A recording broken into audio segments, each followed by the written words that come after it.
नमस्कार और इस चर्चा में आपका स्वागत है।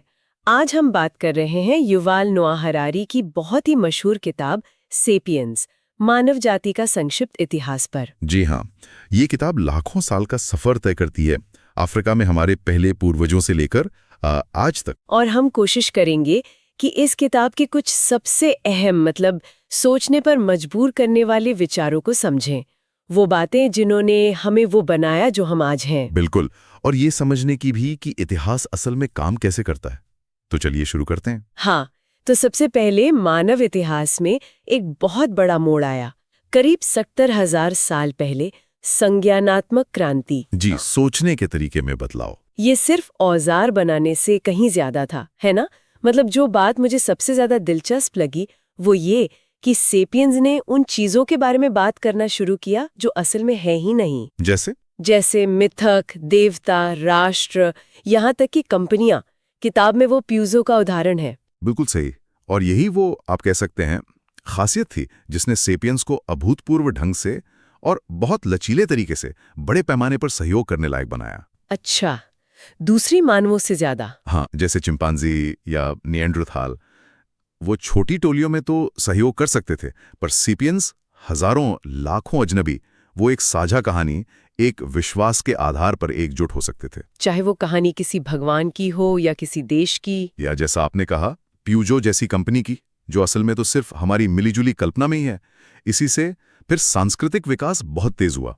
जेनेटिक विकास से कहीं ज्यादा तेज। हाँ, बहुत ज्यादा तेज। तो हमारी असली ताकत एक तरह से हमारी कल्पना बन गई। वाओ!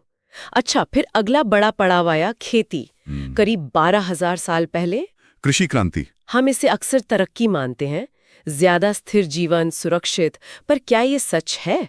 किताब तो कुछ और ही कहती है। हाँ, और ये बहुत ही आकर्षक तर्क है। हरारी कहते हैं कि कृषि शायद एक विलासिता का जाल थी। विलासिता का जाल कैसे? देखिए, एक व्यक्ति के लिए इसका मतलब था ज्यादा मेहनत, ज्यादा घंटे काम, खाना भी कम पौष्टिक और कम विविध हो गया। ओह, और बीमारियां भी ज्यादा फैली क्योंकि लोग एक जगह बस गए, जानवरों के करीब रहने लगे। शिकारी संग्राहक शायद ज्यादा घूमते थे, उनका जीवन कठिन था, पर शायद ज्यादा विविध और कुछ मायनों में ज्यादा संतोषजनक भी था। तो खेती ने आबादी तो बढ़ाई। हाँ, डीएनए के नजरिए से देखें तो ये बड़ी सफलता थी। ज्यादा इंसान ज्यादा डीएनए कॉपी।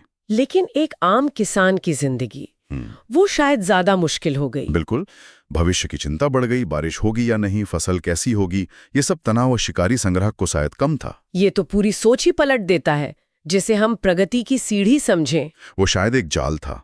और तो और गोबेकली टेपे जैसी जगह मिली हैं तुर्की में। हाँ, सुना है मैंने।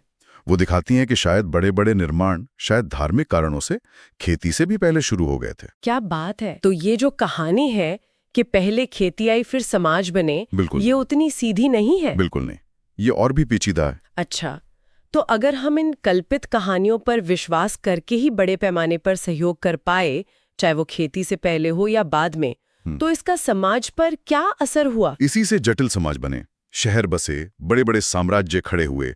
ये सब सहयोग के नेटवर्क थे। लेकिन ये टिके किस पर थे? ये टिके थे कल्पित व्यवस्थाओं पर, साझा मिथकों पर, कानूनों पर, सामाजिक नियमों पर। जैसे कोई उदाहरण? जैसे हम्मुराबी की संहिता है या अमेरिकी स्वतंत्रता की घोषणा। ये सब ऐसी व्यवस्थाएं हैं जिन्होंने लाखों लोगों को एक साथ काम करने के लिए संगठित किया। लेकिन एक और बात भी है, इन व्यवस्थाओं ने अक्सर ऊंच नीच भी बनाई। हाँ, ये तो है। मालिक और गुलाम, अमीर और गरीब, मर्द और औरत, इन भेदों को अक्सर ऐसे दिखाया गया जैसे ये कुदरती हों या भगवान ने बनाए हों। जबकि असल में ये भी इंसानी कल्पना की ही उपज थे, मानवीय निर्माण थे। पैसा, इसका सबसे बड़ा उदाहरण शायद पैसा है तो बस कागज या स्क्रीन पर नंबर। बिल्कुल, उसकी अपनी कोई कीमत नहीं। पर क्योंकि हम सब मानते हैं कि उसकी कीमत है, वो शायद दुनिया की सबसे ताकतवर कल्पित व्यवस्था बन गया है। एकदम सही कहा। पैसा, कानून, राष्ट्र, ये सब बेहद शक्तिशाली, लेकिन अंततः कल्पित व्यवस्थाएं ही हैं। तो इस सब चर्चा का सार क्या निकाले हम? कुछ मुख्य बातें शायद ये हैं कि सेपियंस का दबदबा सिर्फ शारीरिक ताकत से नहीं आया, नहीं, बल्कि साझा कल्पना और कहानियां कहने की क्षमता से आया। और जिसे हम तरक्की समझते हैं, जैसे खेती, उसके अपने अनचाहे और कभी-कभी बुरे नतीजे भी निकले। हाँ, वो जाल वाली बात।